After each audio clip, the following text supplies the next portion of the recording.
A fé, no sentido atual e corrente do termo, é acreditar numa doutrina. Mas isto não pode ser o sentido bíblico originário. Por quê? Porque as pessoas que acreditavam em Jesus Cristo não conheciam doutrina nenhuma. A doutrina católica não estava formulada, ela foi sendo formulada aos poucos, ao longo do tempo, e foi sendo formulada à medida que as pessoas contavam os fatos do Evangelho. Olha, teve aí um homem assim, assim, assim, fez isso, mais isso, rapaz, que é filho de Deus. Né? E isso suscitava objeções. Então a coisa passava da narrativa para a discussão. E daí, aquilo que os apóstolos sabiam por experiência transposta em narrativa tinha que se passar por uma segunda transposição, transformando-se em argumentação. Foi isto que gerou a doutrina católica, senão ela não existiria. Isso está muito bem explicado no livro do Alois Dempf, que é um macro-historiador, super-historiador, maravilhoso historiador, um livro que tem na tradução espanhola, publicado pela editorial Gredo, se chama La Concepción del Mundo na Edad Média. Eu não lembro o título alemão como era. E eu acho que mesmo essa edição da Gredos é meio difícil de achar, mas... Alois Dempf, D-E-M-P-F. E o primeiro nome é Alois, que é Aloysius, né? A-L-O-I-S.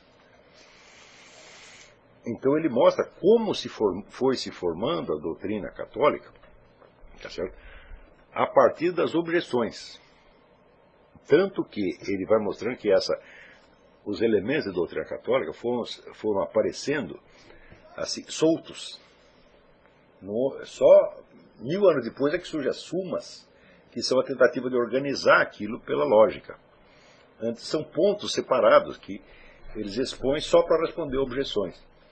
Essas objeções não surgem dentro da exposição de uma doutrina, mas surgem de uma narrativa. Quer dizer, o sujeito conta uma coisa da qual ele foi testemunha, direta ou indireta, e o que ele conta suscita objeções. Daí ele passa da clave narrativa para a clave argumentativa, tentando mostrar que aquilo que aconteceu é também razoavelmente possível. Estão compreendendo? Então, no que aquelas pessoas tinham fé? Mas é muito simples, no próprio Evangelho. Não é isso? O que os camaradas dizem? Eu não posso me curar a mim mesmo, mas você é o Filho de Deus, você pode. Então aquilo é a confiança numa pessoa. Isso é completamente diferente de você acreditar numa doutrina. E eu acho que você entender a fé como crença numa doutrina, eu acho que é uma blasfêmia monstruosa. Entendeu? Porque doutrina, todo mundo pode ter doutrina, muitas doutrinas são verdadeiras, outras são falsas, etc. Mas o que vai distinguir esse caso não é a doutrina, mas a presença real do Cristo que age. Você está entendendo? É nisso que você tem que ter fé, e não na doutrina. A doutrina é apenas um conjunto de pretextos intelectuais elegantes para sustentar esta confiança, se você precisar dessa justificação intelectual. Mas isto ajuda? Olha, a prova de que isto não ajuda é o número de teólogos heréticos que tem. Essas discussões teológicas dão mais problema do que resolvem. Você está entendendo? Quer dizer, quanto mais você explica, mais você confunde. Quanto mais explicação você dá, aparece mais nego levantando objeção, cada vez mais artificial, até sufocar tudo, tá entendendo? Até que a doutrina vira o contrário dela mesma. Né? Como acontece com essa turma de teologia da libertação, esses modernistas todos. Então, nada pode substituir a noção da fé no seu sentido originário, que é confiança numa pessoa. A confiança numa pessoa, tá certo? Não pode se opor, nem deixar de se opor à razão, porque ela não tem nada a ver com a razão. É totalmente estranha. Por exemplo, cai um tijolo na sua cabeça. Tá certo? Então, isso é racional ou irracional? Nenhuma coisa nem outra. Você está entendendo? Racionalidade e irracionalidade se aplica ao mundo das ideias, não ao mundo dos fatos. Está compreendendo? Não há fatos racionais ou irracionais. A categoria não cabe. Está entendendo? Então, a atitude que você tem que falar com uma pessoa em particular é uma decisão sua, totalmente livre, que em si não é nem racional e nem irracional. Agora, se você cria uma doutrina,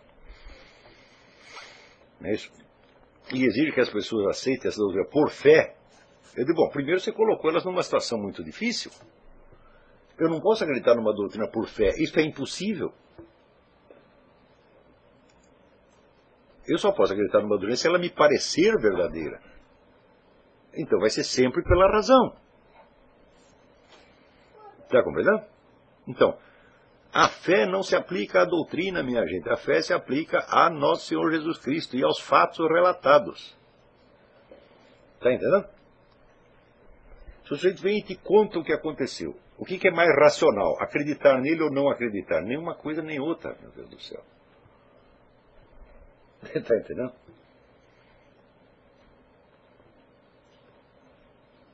Você só pode falar em racional e irracional no instante em que a racionalidade entrou em questão. Se você for questionar a racionalidade, tá certo? Você não pode questionar a racionalidade de uma narrativa. Você pode questionar a veracidade dela.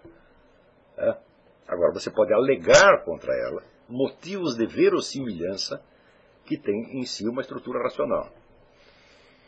Por exemplo, você alega, isso é improvável.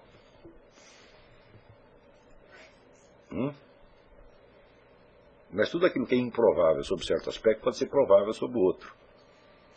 Então, acreditar ou não acreditar na narrativa não é nem racional e nem irracional. O que é racional e irracional é a discussão que você coloca em seguida.